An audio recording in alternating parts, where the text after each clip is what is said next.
Now, the question I've decided to focus on here for our particular activity, I'm calling the problem of education. Let me describe what I mean by that, and then we're going to explore that problem together. And then once I'm finished, we'll have a discussion to see how well the discussion went and to what extent were we successful in bringing these various categories of questioning into the discussion in an effective way. By the problem of education, I mean this. The notion that there's something wrong with education today that needs to be corrected. It's the notion that education is in need of reform. So somebody who said there's nothing wrong with education, we don't need any reform, the schools are perfectly fine just the way they are, would not be discussing the problem of education, or rather they'd be arguing there isn't a problem. But anyone who says, yes, education is in need of reform agrees there is a problem of education. And so what we're going to consider is this question: what is the problem of education? What is fundamentally wrong? Is there one thing that is fundamentally wrong, or multiple things that are fundamentally wrong? And if there are multiple things, what is the most significant problem in education today? Okay? So that's the question, and I'm going to begin by putting the question in its big, grandiose form. From your point of view, from your vantage point, what is the problem of education?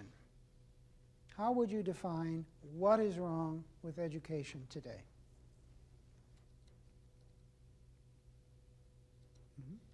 It's not supported by the society as a whole. It's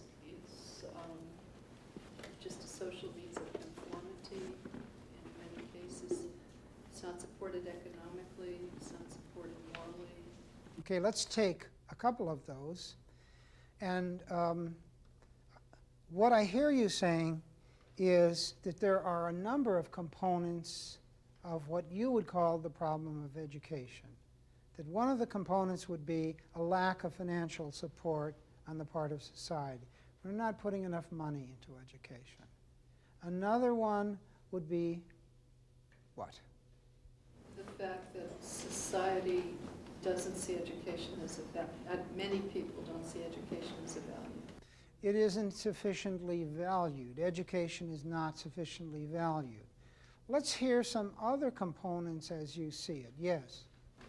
Education has lost its rigor because of a cultural belief in our society that everyone should have a university degree, everyone should be highly educated, and education has been diluted. It no longer has the standards that it used to have. Okay. Yes? Many students don't see the relevance to their life. Okay, our students are unable to perceive the relevance of what is happening in the classroom. Education doesn't seem to be effective. People get through school without knowing what they should know. It doesn't seem to be useful. You get through school, but you can't seem to use it to get a good job or to solve your problems. I mean, people are not literate by the time they're finished. They are not able to perform the function. Okay, students are not learning what we're trying to teach them. So we're trying to teach them some very basic things, and they're not learning these things. They're bad writers, bad readers, or often just absolutely illiterate.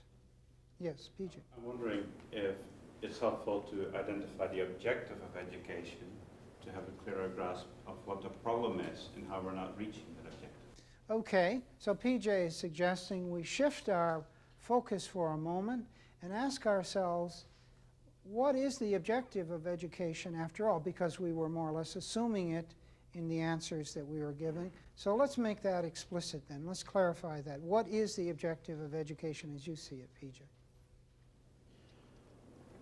Well, I think this may deal with the crucial problem of critical thinking, in that there may be an objective for having skills like reading and writing that may be assumed, but not perhaps explicitly expressed. But I hear you making a distinction between the difference of having knowledge and having reasoned judgment. A physician can have knowledge, but a physician needs reasoned judgment to find out what kind of symptoms could match up with the knowledge that he has and make a proper diagnosis. Okay, then what's the implication of what you're saying for the question? My objective would be, as I would perceive education to be, is that you should develop the ability to think in order so that you can make reasoned judgments. Okay, so you're saying that if you look at education from the point of view of what you consider the fundamental responsibility of education, you think there is a problem precisely in the area of reasoned judgment. Correct. Okay, yes. Well, John Dewey said in Democracy and Education that the ultimate purpose of education is to sustain the immortality of the culture after our biological units die. So really what we're after is we're looking for the continuation of our culture. Then it begs the question of what in our culture do we want to perpetuate? And maybe the question of the problem of education is that we haven't clearly defined what it is in our culture that we want to perpetuate, so we're operating on instinct. And we're essentially saying we want to maintain what has pragmatically worked for us so far, whether or not it's morally justifiable to keep that into view. Okay, so now what I hear you saying is that the problem of education from your point of view is we don't know what we want. We're not clear about what we want as the end product of education, and that's part of the problem.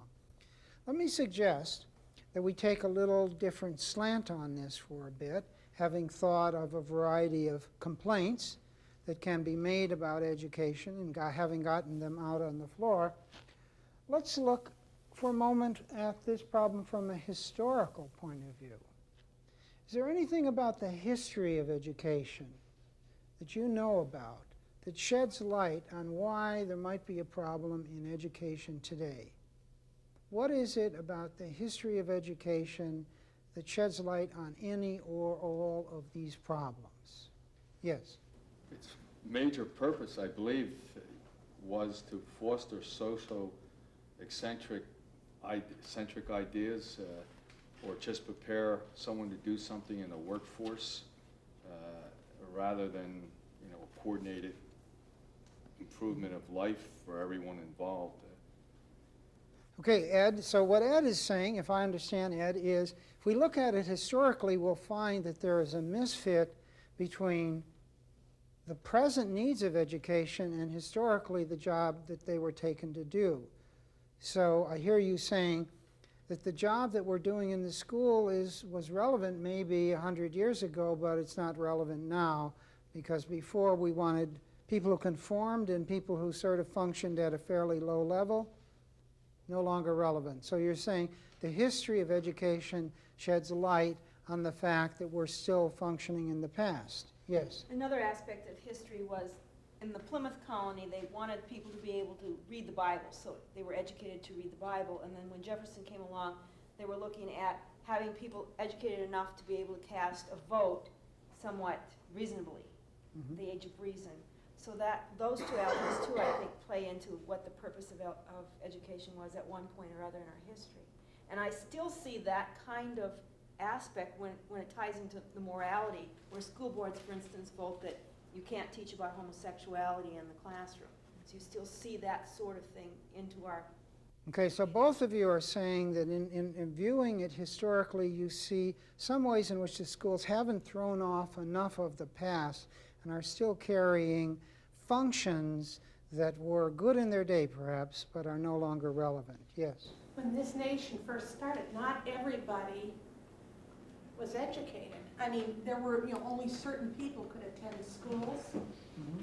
And now, of course, everybody, it's mandated. Everyone has to attend school or to be, quote, educated. And, we have become now this huge mass of people that we have to educate that we really didn't have to earlier. Okay, so you're saying, let's put the problem in historical perspective. If you look at the schools of the past, they didn't have to deal with nearly the quantity and diversity of students that we have now. And so the whole problem is different, and we cannot judge the schools of today except in this historical context.